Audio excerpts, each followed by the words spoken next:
Natural life etch खुश आमदीद वेखने वाले नूं अस्सलाम वालेकुम।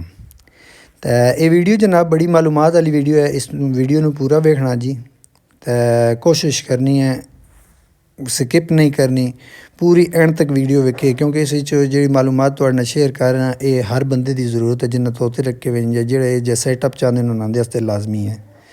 ठीक है, मैं लव बर्ड रखे 6 लव बर्ड आंदे माशाल्लाह, हुण 11 हो गए, मजीद अपनी नस्ल वधा रहे हैं। ठीक है, तो उन्होंने वास्ते डोलियाँ मेरियां कम पै गई हैं, 3 डोलियां ही हैं, तो हुण मैं माशाल्लाह 3 होर लैके आया, 6 डोलियां हो गई। और ये डोलियां ही लैके आउणियां, बॉक्स कभी भी नहीं लाने, क्योंकि डोलियां दे विच ये लव बर्ड जिहड़ा परिंदा ये माशाल्लाह अपनी अच्छी ब्रीड करदा और इसनूं एक कुदरती तौर पर मिट्टी दे माहौल इनूं नज़र आउंदा, इस चीज़ विच अच्छी नस्ल अपनी अगे ग्रोथ करदा।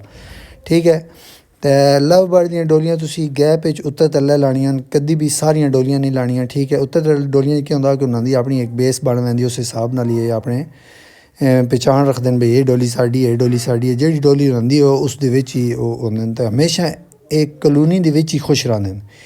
कलोनी नूं आख्या वैंदा कि अगर अलग अलग पिंजरे दे विच एक एक जोड़ा ढके हो कलोनी नहीं आंदी, वो केज अलग अलग होंदा। ठीक है, तो अगर एक ही जाई तो सारे तोते रखे होन तो उन्होंने कलोनी विच इस्तेमाल किया वैंदा। तो कलोनी वाला जिहड़ा कम है ये बहुत अच्छा, इस विच खुद ब खुद बच्चे भी देंदे रहंदे न, जोड़े लगते रहंदे न, अंडे भी देंदे रहंदे न और चलदा रहिंदा। ठीक है, तो जे अगर तुसी अलग अलग रखदे हो ना, तो उस विच कदी भी नहीं महसूस होंदा भी यार ये जोड़ा लगसी ये ना लगसी, मतलब कि ये खिडाल ही बनी रहिंदी है।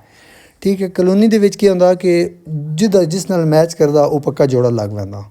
ठीक है, उस विच नर मादी की पहचान की भी जरूरत कोई नहीं होंदी, खुद ब खुद वो आपे नर मादी जुड़ पैंदे न। तो ये सब तो बेहतरीन चीज़ है जिहड़ा है मेरा सैटअप है, इस सैटअप नूं कापी करो। ठीक है, कापी करके अपने घर बढ़ाओ।